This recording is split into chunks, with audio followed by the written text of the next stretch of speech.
Welcome, Kent Business College apprentices. Ever feel like there's a secret instruction manual for why people buy things?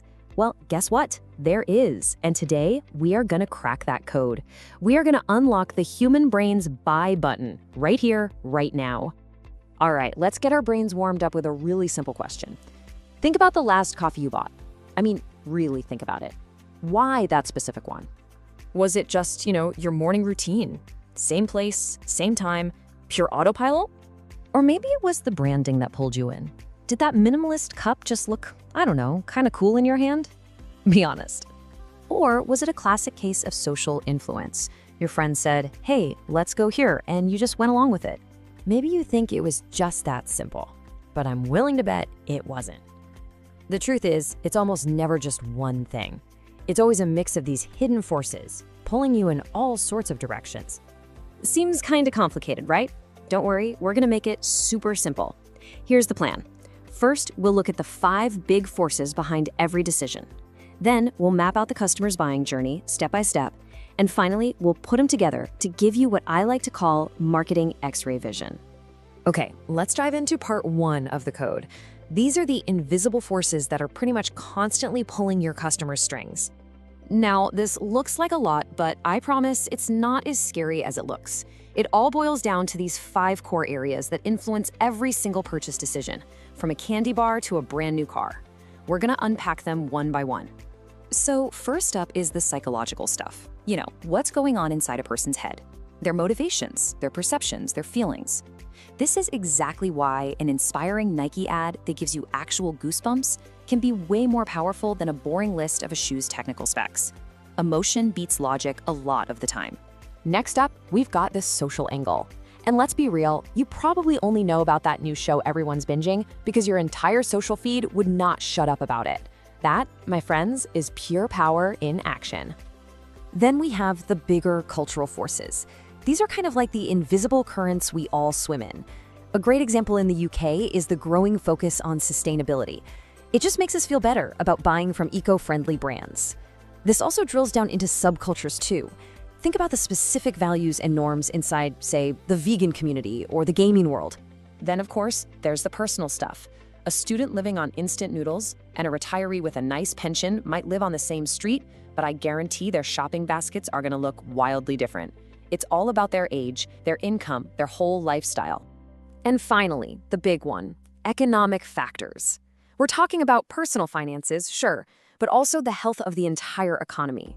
When times are tough, shoppers get really savvy, and your marketing has to show them that you get it, that you're offering them real value for their money.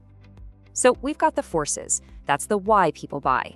But how does that actually turn into a purchase? Well, for that, we need to map out the customer's journey, all the way from want to wow.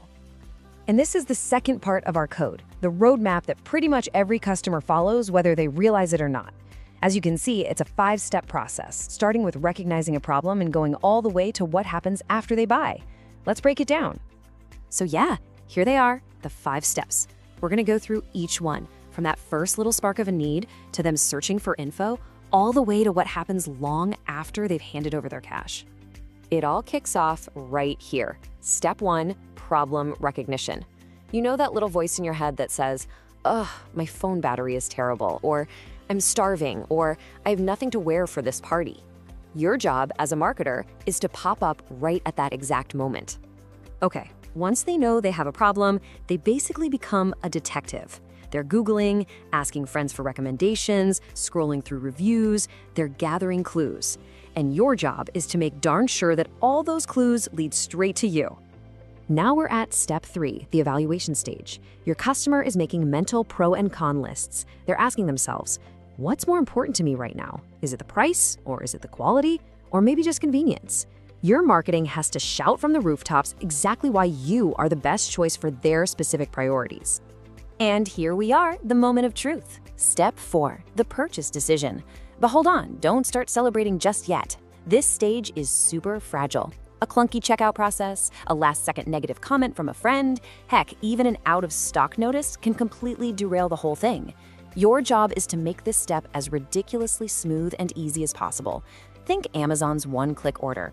Finally, step 5, post-purchase. The deal is done. Awesome. But the relationship, That's just getting started. Now's your chance to reinforce what a brilliant decision they made.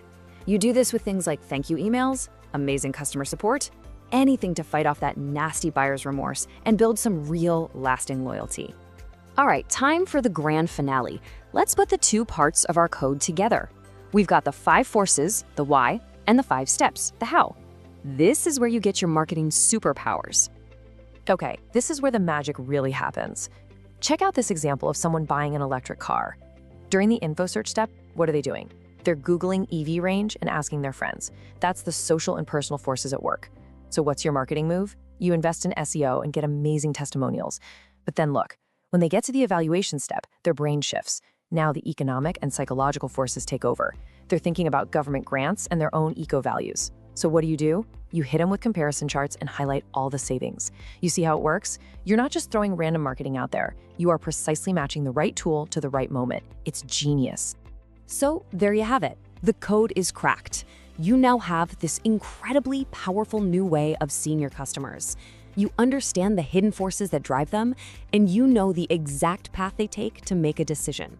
So my final question to you is, what are you going to build with this power?